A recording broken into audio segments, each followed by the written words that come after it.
Hello everyone, this is Sudhir and welcome to our YouTube channel.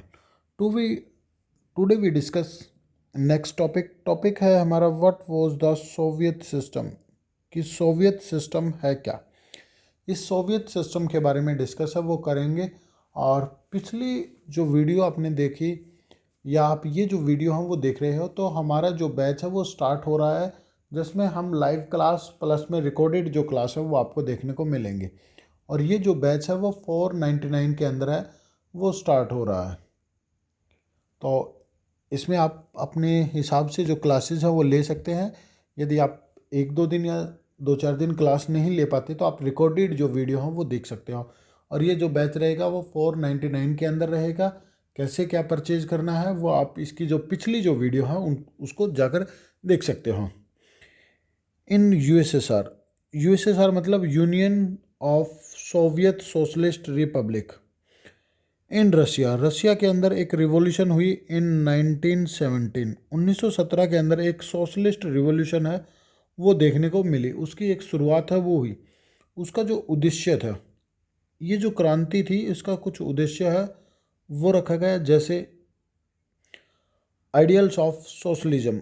जो socialism के ऊपर यह आधारित थी एक तरीके से। जो कैपिटलिस्ट थी, जो कैपिटलिज्म था उनका विरोध कर रही थी। जो सोसाइटी थी वो उसमें इक्वलिटी है वो उसकी डिमांड है वो हो रही थी। और जो abolishes the institution of private property, और जो प्राइवेट जो प्रॉपर्टी पे जो इंस्टीट्यूशन जो बने हुए थे, जो संस्थाएं जो बनी हुई थी, उनको एक तरीके से समाप्त कर देना। Society based on the principle of equality. जो सोसाइटी है वो इक्वलिटी की जो प्रिंसिपल है उसके ऊपर आधारित होनी चाहिए। ये कुछ डिमांड थी या एम्स थे इसके। आगे मैं बात करूं द सोवियत पॉलिटिक्स सिस्टम। जो सोवियत का जो पॉलिटिकल जो सिस्टम है वो सेंटर अराउंड वो घूमता था किसके चारों ओर? The communist government party. जो कम्युनिस्ट जो गवर्नमेंट पार्टी थी उसके चारों ओर क्या कर रहा था? घूमता था पूरा का पूरा political system. No party other, और कोई दूसरी पार्टी नहीं थी। मेन पार्टी आपकी कम्युनिस्ट पार्टी ही थी। And opposition was not allowed, और अपोजिशन भी अलाउड नहीं था कि कोई भी अपोजिशन वो अलाउड नहीं था और कोई भी पॉलिटिकल पार्टी यहाँ पे नहीं थी। द इकोनॉमी वॉज प्लान्ड, और इकोनॉमी के लिए प्लान बनाए गए and control by the state, और उनको कंट्रोल कर रहे थे कौन? स्टेट है वो कंट्रोल है वो कर रहा था। आगे देखिए, after the second world war, दूसरे विश्व युद्ध के बाद जो सेकेंड जो वर्ल्ड वॉर था इसका टाइम पीरियड मैं आपको बता चुका हूँ पहले ही। आप मेरे को कमेंट करके बता दीजिए कि सेकेंड वर्ल्ड वॉर का जो टाइम पीरियड है वो क्या था। East European countries under the controlled by under the control by USSR, कि जो ईस्टर्न यूरोपियन जो कंट्रीज थी उनको सेकेंड वर्ल्ड वॉर के बाद कंट्रोल किया जाता था या नियंत्रण में थी। किसके अंडर थी वो? यूएसएसआर के अंदर अंडर थी। अब क्यों थी? तो बिकॉज सोवियत आर्मी, जो सोवियत आर्मी थी उसने इनको आज़ाद कराया था, लिबरेटेड, उनको आज़ाद कराया था। किनसे? जो फांसीवाद की जो ताकतें हैं उनसे आज़ाद कराया था। जो फैसिस्ट फोर्सेस थे उनसे इनको आज़ाद है वो करवाया था। और बाद में इस पे अपने जो यूएसएसआर है उसने अपने अंडर में इनको ले लिया। आगे देखिए, all these countries adopt all these countries adopt, इन्होंने अडोप्ट किया, adopted USSR model. USSR model को क्या किया? अडोप्ट किया।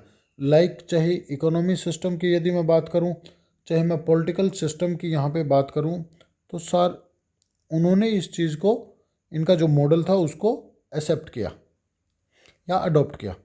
This group of countries was called, और ये इस जो ग्रुप की जो कंट्रीज थी उनको कहा जाता है सेकंड वर्ल्ड या सोशलिस्ट ब्लॉक के नाम से इसको जाना जाता है। अब आपके मन में एक क्वेश्चन आएगा, क्या सर सेकंड जो वर्ल्ड है उसमें केवल यही देश है? नहीं, जो यूएसएसआर के अंडर जितने भी जो देश थे वो सारे के सारे, या मैं कहूँ कि जो सोवियत संघ, जो सोवियत यूनियन को, या जो जिन्होंने सोशलिस्ट जो मॉडल है उसको अडॉप्ट कर रखा था, उनको कहा जाता था सेकंड वर्ल्ड। मैं एक बार फिर बता रहा हूँ कि जिन्होंने सोवियत यूनियन के जो मॉडल को अडॉप्ट कर रखा था, जितने भी देश थे वो सारे के सारे किसके अंतर्गत आते हैं, सेकंड वर्ल्ड वॉर के अंदर, सेकंड वर्ल्ड के अंदर है वो आते हैं। जैसे CIS कंट्री, जैसे कि CIS कंट्री, ये भी आपकी किसके अंतर्गत आती हैं, ये भी आपकी सेकंड वर्ल्ड के अंदर है वो आती हैं। वार्सा पैक्ट, ए मिलिट्री अलायंस, ये एक मिलिट्री अलायंस था जिसकी स्थापना 1955 के अंदर है वो हुई थी। और USSR वॉज द लीडर, और USSR क्या था, इसका लीडर था भाई। USSR इसका क्या था, लीडर था, हेड था इस ब्लॉक का। After the second world war Soviet union become a great power, और जो सोवियत जो यूनियन है वो एक ग्रेट पावर है वो बन के सामने आई, एक बड़ी जो ताकत है वो उभर के सामने है वो आई after the second world war, दूसरे विश्व युद्ध के बाद। कैसे, सोवियत इकोनॉमी, जो सोवियत की जो इकोनॉमी थी वो was more developed after US के बाद दूसरी सबसे बड़ी इकोनॉमी किसकी थी, सोवियत यूनियन की थी। फास्ट एनर्जी रिसोर्स, और यहाँ पे आपको काफ़ी ज़्यादा जो एनर्जी के जो रिसोर्स हैं वो आपको देखने को मिलते थे। इसके अलावा oil, iron and steel found largely, और बड़ी मात्रा में यहाँ पे आपको ऑयल देखने को मिलता था, और जो आयरन एंड जो स्टील है वो देखने को मिलता था। इनकी वजह से भी यहाँ पे क्या है, सबसे ज़्यादा जो पावरफुल जो देश है वो आपको देखने को मिला। मशीनरी प्रोडक्शन होती थी यहाँ पे, मशीनों का जो उत्पादन है वो बड़ी मात्रा में होता था। इंडस्ट्री वॉज डेवलप, और इंडस्ट्री काफ़ी ज़्यादा डेवलप थी। क्यों, क्योंकि पिन से लेकर कार तक सारा का सारा जो प्रोडक्शन है वो रशियन जो इंडस्ट्रीज होती हैं उनके अंदर है वो किया जाता था। Complex communication network and transport sector it's connected, जो एक कॉम्प्लेक्स कम्युनिकेशन नेटवर्क था और जो ट्रांसपोर्ट जो सेक्टर था वो कनेक्ट कर रहा था जो रिमोटेड एरियाज थे, जो दूर दराज के जो क्षेत्र थे उनको आपस में क्या कर रहा था, कनेक्ट कर रहा था। उनको क्या कर रहा था, कनेक्ट है वो कर रहा था दूर दराज के क्षेत्रों को भी। तो यहाँ पे जो कम्युनिकेशन है और जो ट्रांसपोर्ट सिस्टम है वो भी काफ़ी ज़्यादा बेटर था। आगे देखिए, government focus of basic necessities, जो नेसेसिटी, जो गवर्नमेंट है वो मोस्टली जो फोकस है वो जो बेसिक ज़रूरत की जो चीज़ें हैं उनके ऊपर करी थी, जैसे health, education, children care and other welfare जो स्कीम्स होती हैं उनके अंदर जो गवर्नमेंट है वो ज़्यादा फोकस है वो कर रही थी। और द सोवियत यूनियन इंश्योर्ड, और ये इंश्योर भी कर रही थी किस चीज़ को, ए मिनिमम स्टैंडर्ड ऑफ लिविंग, कि लोगों का एक मिनिमम स्टैंडर्ड लिविंग है वो होना चाहिए वहाँ के सिटीजन का। तो इसके लिए कोई भी व्यक्ति है वो बेरोजगार नहीं रहेगा। देयर वॉज नो अनएम्प्लॉयमेंट, कि कोई भी व्यक्ति है वो क्या नहीं रहेगा, अनएम्प्लॉयमेंट है वो नहीं रहेगा। तो इसने अपना क्या किया, एक स्टैंडर्ड है वो तय कर दिया। आगे देखिए बेटा, स्टेट आर ओनर, जो स्टेट होते हैं वो ओनर्स होते थे of land and other productive assets control by the Soviet union. जो सोवियत यूनियन है वो क्या कर रहा था, कंट्रोल करता था एक पूरी तरीके से, या उनको ऑन करता था। जैसे लैंड या और भी जो प्रोडक्टिव जो एसेट होते थे उनके ऊपर पूरा का पूरा अधिकार किसका होता था, सोवियत यूनियन का होता था।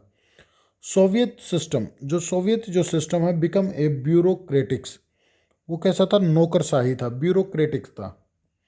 और जब ये ब्यूरोक्रेटिक्स था तो इसकी वजह से क्या देखने को मिलता थी, making life is very difficult, जो लाइफ थी वो काफ़ी ज़्यादा डिफ़िकल्ट थी, मुश्किल थी फॉर इट्स सिटीजन, उन वहाँ के जो लोग थे उनकी जो लाइफ थी वो काफ़ी ज़्यादा मुश्किल थी।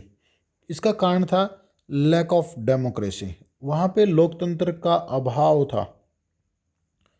अब्सेंस ऑफ फ्रीडम स्पीच, लोग सरकार के विरुद्ध नहीं बोल सकते थे या उनको बोलने का अधिकार नहीं था। पीपल मेक कार्टून, लोग कार्टून बनाते थे और जोक बना सकते थे, but not oppose the government, और गवर्नमेंट का अपोज नहीं कर सकते थे इन कार्टून्स के द्वारा या इन जोक्स के द्वारा। Most institution need to reforms in USSR. Mostly जो इंस्टीट्यूट थे उनको रिफॉर्म्स की आवश्यकता थी। जो यूएसएसआर के अंदर जो रिफॉर्म्स की आवश्यकता थी, किनको? इंस्टीट्यूशन को। कम्युनिस्ट पार्टी, और जो कम्युनिस्ट जो पार्टी थी of Soviet union had tightly control, और वो पूरी तरीके से कंट्रोल कर रही थी ऑल ओवर इंस्टीट्यूट्स, जो इंस्टीट्यूट होते हैं उनको।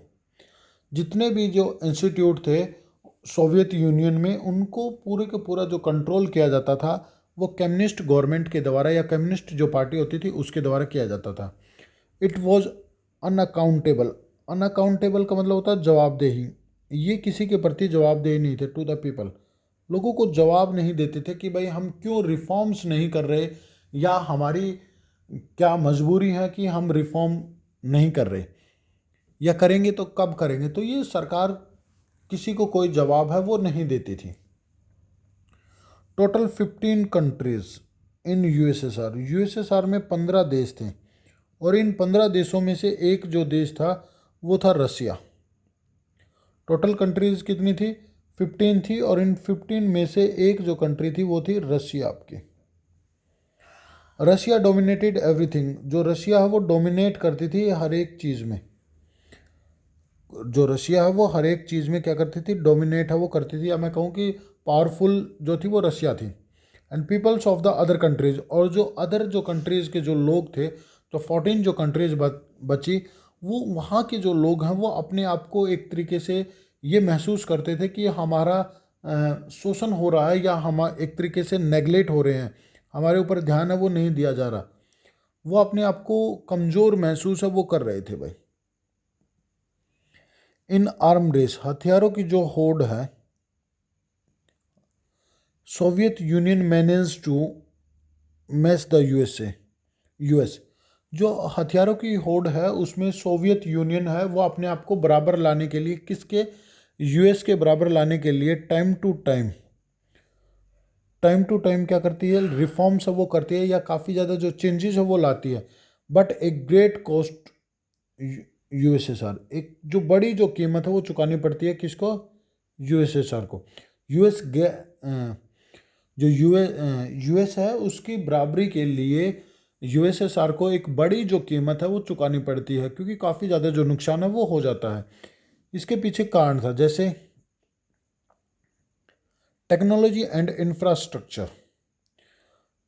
Technology and infrastructure not good in USSR. USSR के अंदर जो टेक्नोलॉजी थी और जो इंफ्रास्ट्रक्चर था वो ज़्यादा डेवलप नहीं था, या मैं कहूँ कि अच्छा नहीं था in compare of western countries, जो वेस्टर्न जो कंट्रीज हैं उनके मुकाबले। ट्रांसपोर्टेशन सिस्टम ये भी बेटर नहीं था। क्वालिटी ऑफ मैन्युफैक्चरिंग गुड्स ये भी अच्छी नहीं थी, ये भी लो थी। Not fulfil the,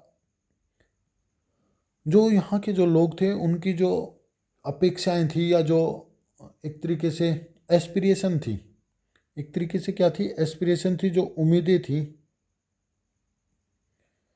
of citizen, वो फुलफिल नहीं हो पाई। जो अपेक्षाएं थी लोगों की वो फुलफिल नहीं हो पाई, चाहे वो पॉलिटिकल हों चाहे वो इकोनॉमिक्स अपेक्षाएं हों। ठीक है ना? लोगों की जो आकांक्षाएं थी वो चाहे पॉलिटिकल हो चाहे वो इकोनॉमी हो, वो फुलफिल है वो नहीं हो पाई। इन 1979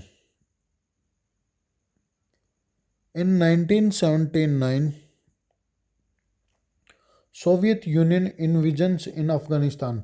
जो सोवियत यूनियन है उसने आक्रमण किया अफगानिस्तान के ऊपर, and so many problem create in USSR, और काफ़ी ज़्यादा जो प्रॉब्लम्स है वो क्रिएट हुई यूएसएसआर के अंदर। जैसे सिस्टम वीक हो गया, यहाँ का जो प्रणाली थी वो कमज़ोर हो गई, चाहे वो पॉलिटिकल की बात करूँ मैं चाहे वो इकोनॉमी की बात करूँ, तो दोनों के दोनों जो सिस्टम है वो काफ़ी ज़्यादा कमज़ोर हो गई। वेजेस इंक्रीज, जो मजदूरी थी वो बढ़ गई एक तरीके से। Quality of low in technology and productivity, यहाँ की जो क्वालिटी थी वो लो हो गई इन टेक्नोलॉजी के मामले में भी, क्योंकि कंपेयर करूँ तो मैं वेस्टर्न कंट्रीज़ के साथ, तो वहाँ पे उनके मुकाबले यहाँ की जो क्वालिटी थी और जो प्रोडक्टिविटी थी वो दोनों की दोनों क्या थी, लो थी। Shortage of all consumer goods,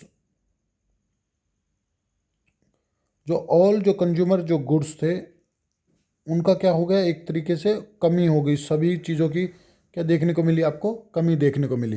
and food grains, जो फूड ग्रेन्स हैं उनको क्या किया गया, इम्पोर्ट किया गया। इम्पोर्टेड इंक्रीज एवरी ईयर, और हर साल ये लगातार क्या होते जा रहे थे, बढ़ते जा रहे थे फूड ग्रेन्स। ये था हमारा टॉपिक, और उम्मीद करता हूँ कि आपको समझ आया होगा। और फिर भी यदि कोई डाउट है तो आप मेरे को कमेंट करके बता सकते हैं। मिलते हैं नेक्स्ट वीडियो में नेक्स्ट टॉपिक के साथ। जब तक के लिए thank you, and thank you very much बेटा।